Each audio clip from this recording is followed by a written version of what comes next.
धारा। तो जो धारा है, अभी तक जितना भी इंस्ट्रूमेंट हम लोग करंट से रिलेटेड पढ़े थे, वहां पर पूरा का पूरा हमारा क्या था, एक डिस्ट धारा था, डीसी करंट था, डायरेक्ट करंट, है ना। अब हम लोग पढ़ने वाले हैं प्रत्यावर्ती धारा।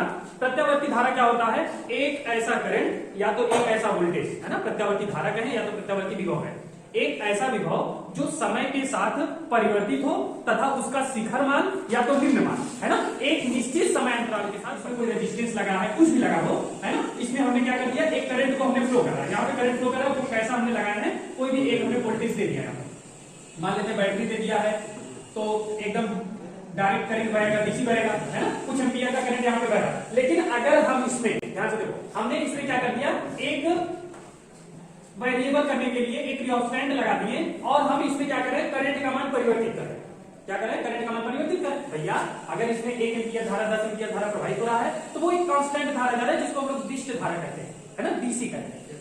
लेकिन अगर इस डीसी का मान क्या हो, परिवर्तित हो जाए, कभी 1 एम्पियर, कभी 3 एम्पियर, कभी 2 एम्पियर, कभी 4 एम्पियर, कभी 5 एम्पियर, तो इसमें कहेंगे इस सर्किट में क्या, कैसी धारा प्रवाहित हो रही है, एक परिवर्ती धारा, वेरिइंग करंट प्रवाहित हो रहा है ना। लेकिन यही परिवर्ती धारा समय के साथ नियत इंटरवल में, एक कांस्टेंट समय में मैक्सिमम हो, एक कांस्टेंट समय में मिनिमम हो, तब हम लोग उस धारा का नाम क्या कहते हैं, प्रत्यावर्ती धारा। समझ में आया, एकदम कांस्टेंट प्रवाहित हो तो उसको हम लोग कहेंगे डिस्ट धारा, डीसी करंट। अगर वह करंट समय के साथ एक कांस्टेंट समय में कांस्टेंट बढ़ जाए और कांस्टेंट समय में उसका मान क्या हो जाए, कम हो जाए, तो उसको हम लोग क्या कहते हैं, प्रत्यावर्ती धारा। देखो प्रत्यावर्ती धारा जो होता है, अभी मैं आपको दिखाऊंगा, जो करंट होता है उस करंट का जो इक्वेशन लिखा जाता है, I इज इक्वल टू, कहते हैं I not sine omega T. ये जो I की वैल्यू है, इसमें कुछ टर्म ध्यान रखेंगे, वो टर्म क्या है, I का मान क्या है, किसी समय पर कोई एक फिक्स टाइम ले ले, 2 सेकंड में, 3 सेकंड में, 4 सेकंड में, किसी समय पर उस सर्किट में प्रवाहित धारा का मान, एट एनी टाइम उस सर्किट में कितना करंट प्रवाहित हो रहा है वो कौन बताएगा, I का मान बताएगा। और इसमें I नॉट क्या है, उस सर्किट में सबसे अधिकतम धारा कितनी प्रवाहित हो रही है, उसको हम लोग क्या करेंगे कि प्रत्यावर्ती धारा कैसे उत्पन्न होता है, प्रत्यावर्ती धारा कैसे उत्पन्न होता है, इस बात को हम लोग पढ़ेंगे। तो प्रत्यावर्ती धारा उत्पन्न करने के लिए प्रत्यावर्ती जो धारा है भैया, एक तरह का हमारा क्या है, वो प्रेरित धारा। कैसा है, प्रेरित धारा। प्रेरित धारा कहने का मतलब, हमने अभी जस्ट इसके पहले फैराडे का नियम पढ़ा है, फैराडे के बाद उन्हीं में लेंज का भी नियम पढ़ा है। तो फैराडे ने क्या बताया कि अगर कोई भी बंद पास है, कोई भी चालक तार है, कुछ भी हो, अगर उससे बद्ध चुंबकीय फ्लक्स के मान में परिवर्तन करेंगे तो उसमें एक प्रेरित विद्युत वाहक बल उत्पन्न होगा। अगर प्रेरित विद्युत वाहक बल उत्पन्न है, वह सर्किट क्लोज है, तो उसमें एक प्रेरित धारा उत्पन्न होगी, है ना। तो ये फैराडे का नियम था। इसी नियम का उपयोग करके हम लोग यूज करने जा रहे हैं कैसे हमारा अल्टरनेटिंग करंट प्रोड्यूस होता है, प्रेरित धारा कैसे उत्पन्न होती है, जिसका नाम हम लोग कहेंगे क्या नाम है, प्रत्यावर्ती धारा। ध्यान से देखेंगे, हमारे पास एक तरह से एक सिंगल लूप है। क्या है भाई, एक सिंगल लूप है, वो कैसा भी हो सकता है, मान लेते हैं वो हमारे पास वर्गाकार लूप है। इस लूप को मैं एक मैग्नेटिक फील्ड में रखा हूं, इसमें रखा हूं मैग्नेटिक फील्ड में। तो मैग्नेटिक फील्ड मान लेते हैं ऐसे है, मान लेते हैं एक मैग्नेटिक फील्ड B है। भाई मैं इसको कैसे रखा हूं ना, एक इसको मैं इस तरह से रखा हूं, जैसे ये हमारा लूप है, एक कोई सा कॉपी दे दो बेटा। इस समय मैं इस पोजीशन में रखा हूं, मैग्नेटिक फील्ड हमारा ऐसे सामने है ना, मैं इसको इस तरह से रखी है ना। तो इसका जो सदिश वेक्टर होगा भैया वो क्या होगा, परपेंडिकुलर टू दिस होता है, तो इसके एकदम डायरेक्शन में होगा। A वाला और B वाला दोनों क्या होंगे हमारे, एक डायरेक्शन में, एक ही डायरेक्शन समझ में आ रही है भाई। A क्या होता है, उस एरिया के लंबवत होता है, A का डायरेक्शन हो गया, और B का डायरेक्शन भी किधर हो गया, इधर ही हो गया। मतलब B और A के बीच का कोण कितना है, 0 अभी के लिए, है ना। अच्छा, तो अगर हम लोग देखेंगे तो इसमें इससे बद्ध जो चुंबकीय फ्लक्स निकलेगा इस कॉइल से, इस लूप से, इस समय जो चुंबकीय फ्लक्स फाई का मान होगा, वो फाई का मान कितना होगा, BA cos थीटा कहते हैं, और थीटा का मान कितना है यहाँ पर 0 डिग्री, तो हो जाएगा BA cos 0 का मान 1 होता है। तो इस समय इस लूप से बद्ध चुंबकीय फ्लक्स का मान कितना है, B into A। अब देखो हम क्या कह रहे हैं, अगर मैं इस लूप को इसमें घुमाऊंगा, अगर मैं इस लूप को इसमें घुमाऊंगा तो होगा क्या, इससे बद्ध चुंबकीय फ्लक्स के मान में परिवर्तन आएगा। कैसे आएगा, ध्यान से देखते हैं। तो भाई एक काफी है परमानेंट, देख लो। अच्छा अब क्या है, एरिया वेक्टर ऐसे ही सामने, बी वेक्टर भी सामने है।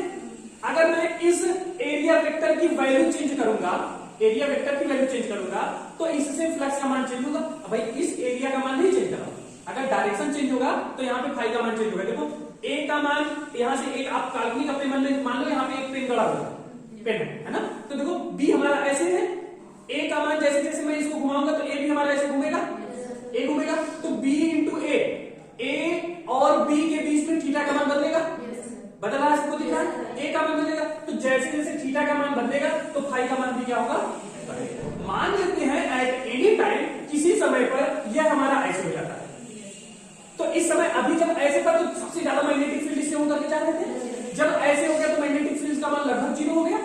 तो अगर मैं यहाँ पे कह दूं कि इस समय जब यह एकदम क्या हो जाए, यह क्या हो जाए, इसके समांतर हो जाए, कहने का मतलब एरिया वेक्टर और चुंबकीय क्षेत्र दोनों क्या हो जाए, लंबवत हो जाए, है ना। जब बी और ए लंबवत हो जाएगा तब उस समय फाई का मान कितना हो जाएगा भैया, 0। सर कैसे 0 हो गया, B A cos 90 degree, that means phi is equal to कितना हो जाएगा, बी ए cos 90 का मान 0, दैट इज 0। तो चुंबक यहाँ पे जो फाई का मान होगा वो 0 हो गया। यहाँ पे हम देख रहे हैं कि जैसे जैसे वह लूप बदल रहा है, डायरेक्शन चेंज कर रहा है, वैसे वैसे यहाँ पर क्या हो रहा है, फाई का मान भी क्या हो रहा है, चेंज हो रहा है। यहाँ पर समय के साथ जो चुंबकीय फ्लक्स में परिवर्तन हो रहा है, तो फैराडे ने बताया था कि अगर समय के साथ चुंबकीय फ्लक्स में परिवर्तन होगा तो उस लूप में क्या होगा, एक प्रेरित धारा उत्पन्न होगी, और वह प्रेरित धारा कितना होता है, उसके लिए फैराडे ने बताया दिया, आई की वैल्यू जो होती है वो क्या होता है, डी फाई अपान dt, और साथ में ने बताया था उसका डायरेक्शन क्या होगा, वो निगेटिव होता है, i equal to minus d phi upon dt के बराबर होता है। ओवरऑल इस तो ये करंट कहां से प्रोड्यूस होगा, जब मैं इस लूप को मैग्नेटिक फील्ड में घुमाऊंगा, है ना। अच्छा, तो अगर यह थीटा एंगल घूम गया तब उस समय मान लेते हैं यह इस समय ऐसे था, अगर यह यहां से थीटा एंगल घूम गया तो उस समय उसमें चुंबकीय फ्लक्स फाई का मान कितना होगा, फाई बराबर बी ए cos थीटा के बराबर, है ना। तो बी ए cos थीटा के बराबर होगा। अगर यह पहले से थीटा एंगल घुमा, कितना भाई, पहले से थीटा एंगल घुमा, तो इस भाई घुमा ना, फाई में परिवर्तन हुआ ना, फाई में परिवर्तन हुआ तो इसका मतलब क्या होगा, करंट प्रोड्यूस होगा। तो कितना करंट प्रोड्यूस हुआ, फैराडे ने बताया आई बराबर minus d phi upon dt हुआ।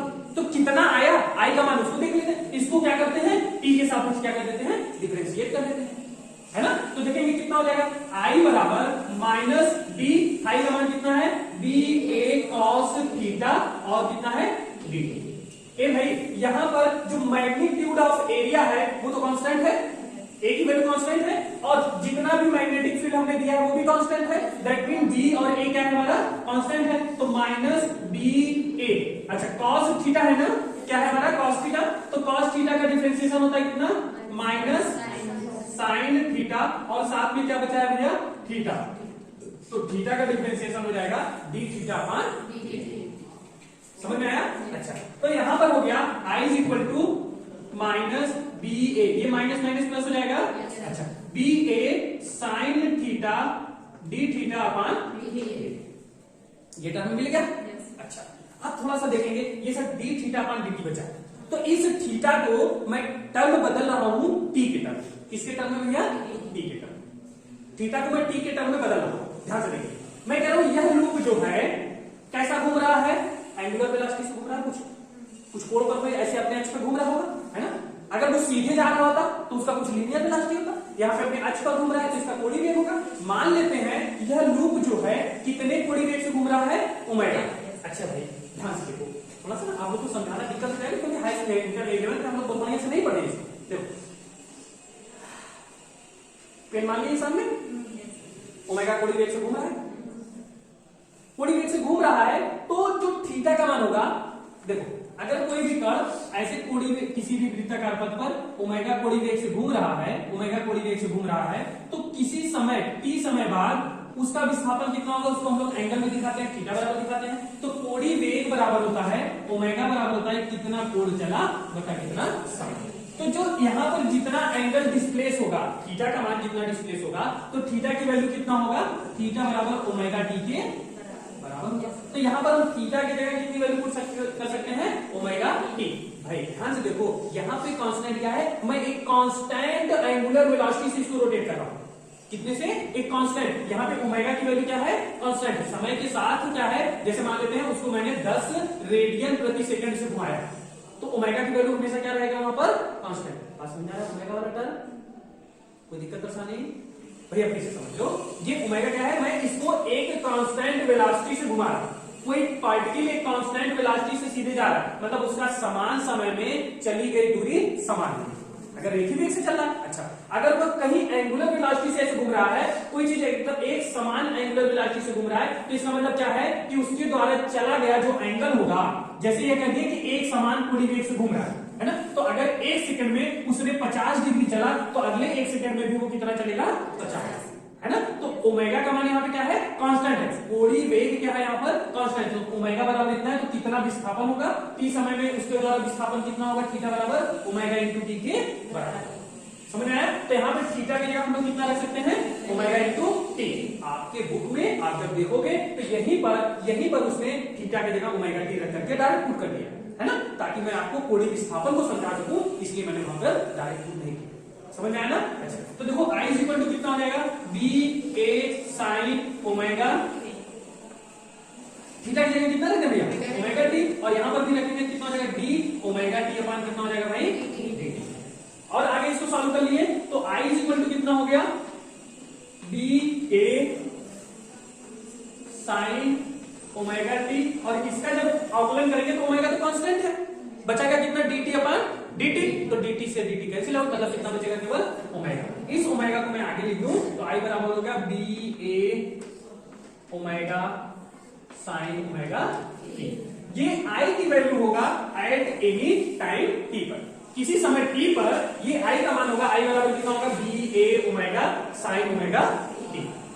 आई का सबसे मैक्सिमम मान कब होगा? आई का सबसे मैक्सिमम मान कब होगा? जब साइन ओमेगा टी का मान सबसे मैक्सिमम।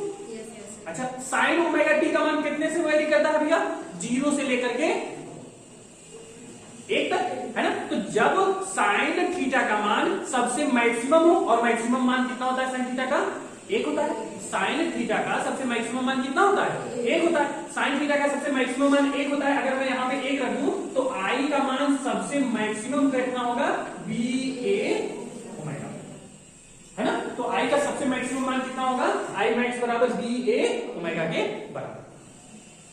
अगर मैं यहां पे कह दूं इस आई मैक्स को हम लोग रिप्रेजेंट करते हैं आई नॉट, कितने से रिप्रेजेंट करते हैं भैया?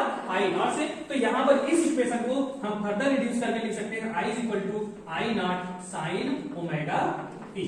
इसलिए हम लोग कहते हैं यह जो आई नॉट है यह प्रत्यावर्ती धारा का मैक्सिमम मान कहलाता है, और यहां पर जो आई वैल्यू ओमेगा टी है, i is equal to i naught sine omega t, यह हमारा क्या है कि उसका कला कहलाता है, और आई क्या है? किसी समय। ये सर, हाँ। 1 मिनट थोड़ा सा हम देख लेते हैं, बैठे रहिए आप लोग। प्री बोर्ड आप लोगों को आई हम लोग ये करके चले तो ये कितना होता है? प्रेरित विद्युत वाहक बल होता है ना। हाँ,